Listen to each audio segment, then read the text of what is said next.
Hello everyone. Third main ಈ ಕೆಳಗಿನ ಪ್ರಶ್ನೆಗಳಿಗೆ ಉತ್ತರಿಸಿ. 25ನೆಯ ಪ್ರಶ್ನೆಯನ್ನ ಗಮನಿಸಿ ಮಕ್ಕಳೇ. a -3,0, b 0,2 ಮತ್ತು c 0,-3 ಬಿಂದುಗಳ ಮೂಲಕ ವೃತ್ತದ ಕೇಂದ್ರ ಬಿಂದುವಿನ ನಿರ್ದೇಶಾಂಕವನ್ನ ಕಂಡುಹಿಡಿಯಿರಿ. ಸೊ ಇಲ್ಲಿ OA, OB ಮತ್ತು OC ಸೊ ಇವುಗಳೇನ್ ಹೇಳಿ ಒಂದೇ ವೃತ್ತದ ತ್ರಿಜ್ಯಗಳಾಗಿರೋದ್ರಿಂದ ಸೊ ಇವುಗಳು ಸಮನಾಗಿರುತ್ತೆ. ಸೊ OA = OB ಆಗಿರುತ್ತೆ, OB = OC ಆಗಿರುತ್ತೆ ಮಕ್ಕಳು. ಯಾಕೆ? ಒಂದೇ ವೃತ್ತದ ತ್ರಿಜ್ಯಗಳು.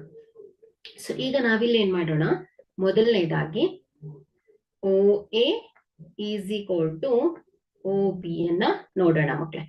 ಸೊ ಇಲ್ಲಿ ದೂರದ ಸೂತ್ರವನ್ನ ಉಪಯೋಗಿಸ್ಕೊಂಡು ಇದನ್ನ ಸಾಲ್ವ್ ಮಾಡೋಣ.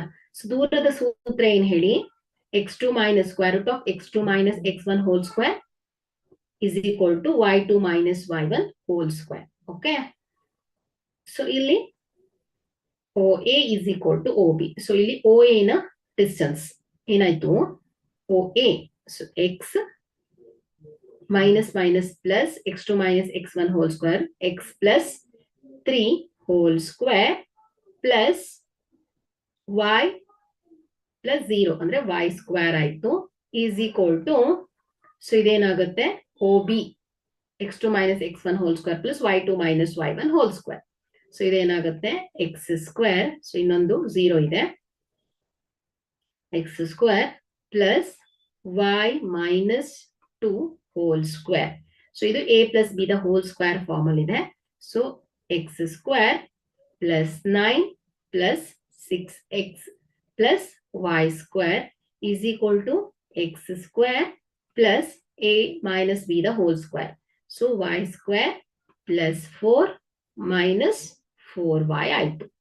ಓಕೆ, ಸೊ ಈಗ ಇದನ್ನ ಸಿಂಪ್ಲಿಫೈ ಮಾಡೋಣ, ಅಂದ್ರೆ ಸಜಾತಿಯ ಪದಗಳನ್ನ ಒಂದ್ ಕಡೆ ತಗೊಳ್ಳೋಣ. ಸೊ ಇಲ್ಲಿ x² ಎರಡು ಬದಿಯಲ್ಲಿ ಇರೋದ್ರಿಂದ x² y² ಕ್ಯಾನ್ಸಲ್ ಆಗುತ್ತೆ.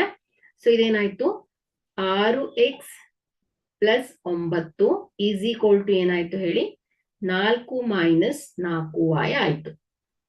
ಸೊ ಇಲ್ಲಿ 6x plus 4y is equal to 4 - 9. So 6x plus 4y is equal to 4 - 9 ಅಂದ್ರೆ -5. ಸೊ ಇದನ್ನ ಸಮೀಕರಣ 1 ಅಂತ ತಗೊಳ್ಳೋಣ. ಸೊ ಅದೇ ರೀತಿಯಾಗಿ OB is equal to OC ಅಂತ ಪರಿಗಣಿಸಿದ್ರೆ ಸೊ ಇದರ ಡಿಸ್ಟೆನ್ಸ್ ಫಾರ್ಮುಲಾ. ಸೊ OB ಏನಾಯ್ತು x² plus y - 2 whole square, x2 - x1 whole square plus y2 - y1 whole square is equal to OC ಅಲ್ವಾ. So x² plus y - plus 3 whole square.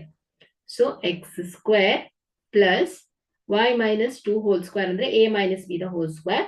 So y² plus 4 minus 4y is equal to x² plus a plus b the whole square, y² plus 9 plus 6y. So ಇಲ್ಲಿ x² cancel ಆಗುತ್ತೆ, y² cancel ಆಗುತ್ತೆ.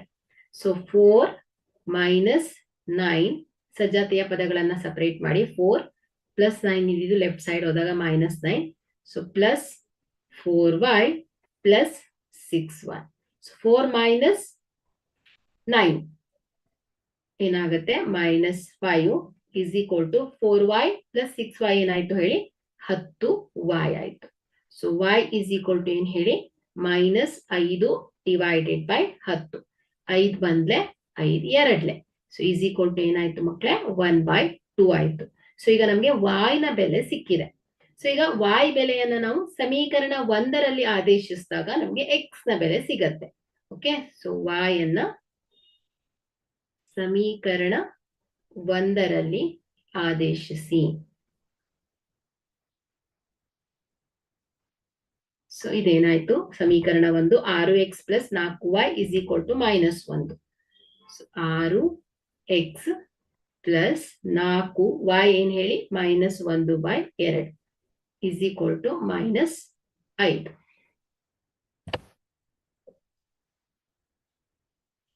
So 6x plus minus minus 2 ಬಂದ್ಲೆ 2 2. So -2 is equal to -5. So 6x is equal to -5 plus 2 ಏನಾಯ್ತು ಹೇಳಿ -3. So x is equal to ಏನಾಯ್ತು ಹೇಳಿ -3/6.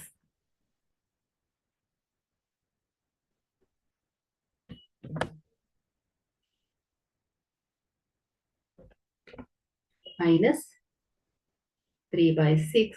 So 3 ಬಂದ್ಲೆ 3 2.